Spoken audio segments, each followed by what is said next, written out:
Hello കൂട്ടുകാരെ, ഇന്നത്തെ promo വിശേഷങ്ങളിലേക്ക് എല്ലാവർക്കും സ്വാഗതം. ഇന്നത്തെ പ്രൊമോയിൽ നമുക്ക് കാണാൻ കഴിയുന്ന അങ്ങനെ മൂർത്തി മുത്തശ്ശൻ നവ്യയോട് ചോദിക്കുന്നുണ്ട്, നീ എന്തിനാ പരസ്യ കമ്പനിയിൽ അഭിനയിക്കാൻ പോയത് എന്നൊക്കെ ചോദിക്കുന്നുണ്ട്.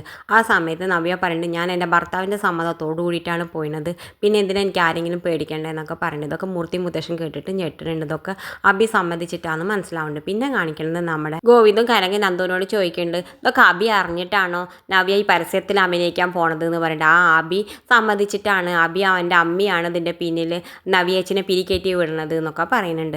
എന്തായാലും പിന്നെ കാണിക്കുന്നത് നമ്മുടെ ആദർശിനോട് നയന പറയേണ്ട, ആദർശേട്ടൻ സ്ട്രിക്റ്റ് ആയിട്ട് പറയണം, ഇനി അവളോട് അഭിനയിക്കാൻ പോരുതെന്ന്, നയനോട് അഭിനയിക്കാൻ പോരുത്, അഭി സമ്മതം കൊടുക്കരുതെന്ന് പറയണമെന്ന് പറയുന്നുണ്ട്. അപ്പോൾ നമ്മുടെ ആദർശ് പറയേണ്ട, ഞാൻ പറഞ്ഞാലൊന്നും അഭി കേൾക്കില്ല, അത് കേട്ടേ പറ്റൂ, അഭി നമ്മൾ പറഞ്ഞത് കേട്ടേ പറ്റൂ, അത് ആദർശേട്ടൻ പറഞ്ഞ് അനുസരിപ്പിക്കണം എന്നൊക്കെ പറയുന്നുണ്ട്. പിന്നെ കാണിക്കണം നമ്മുടെ മൂർത്തി മുത്തശ്ശനും അച്ചമ്മയും കൂടി ഇരുന്നിട്ട് പറയുന്നുണ്ട്, നമ്മുടെ ദേവയാനിയോട് പറയുന്നുണ്ട്, ഇതിനിപ്പോൾ ഈ പ്രശ്നത്തിന് ഒരേ ഒരു പോംവഴി നവ്യയോടൊക്കെ തുറന്ന് പറയണം, അഭിയുടെ കാര്യമൊക്കെ തുറന്ന് പറഞ്ഞാൽ മാത്രമേ നവ്യെ നേരുവഴിക്ക് കൊണ്ടുവരാൻ പറ്റൂ, അതിനിപ്പോൾ എന്താ ചെയ്യാന്നൊക്കെ പറയുന്നുണ്ട്. പിന്നെ കാണിക്കണം നമ്മുടെ ആദർശിൻ്റെ നയനയുടെ അടുത്തേക്ക് നമ്മുടെ അഭി വരുന്നുണ്ട്. ആ സമയത്ത് അഭിയോട് പറയുന്നുണ്ട്, നീ നവ്യെ പറഞ്ഞ് മനസ്സിലാക്കണം, നീ നമ്മുടെ എതിരാളിയുള്ള കമ്പനിയിലേക്ക് അവളെ പരസ്യത്തിലേക്ക് പറഞ്ഞയക്കരുത്, നീ എന്ത് വിചാരിച്ചിട്ടാണ് പറഞ്ഞയക്കണം എന്നൊക്കെ പറഞ്ഞിട്ട് ദേഷ്യപ്പെടുന്നത്. എന്തായാലും ഇതൊക്കെ കേട്ടുകൊണ്ട് നമ്മുടെ നവ്യ വരുന്നുണ്ട്. ഇത് കാണിച്ചുകൊണ്ടാണ് ഇന്നത്തെ പ്രമോ അവസാനിക്കുന്നത്. ഇതുപോലുള്ള പ്രമോ വിശേഷങ്ങൾ നിങ്ങളുടെ മുന്നിൽ എളുപ്പത്തിലെത്താൻ ഈ ചാനൽ ഒന്ന് സബ്സ്ക്രൈബ് ചെയ്യാൻ മറക്കരുതേ.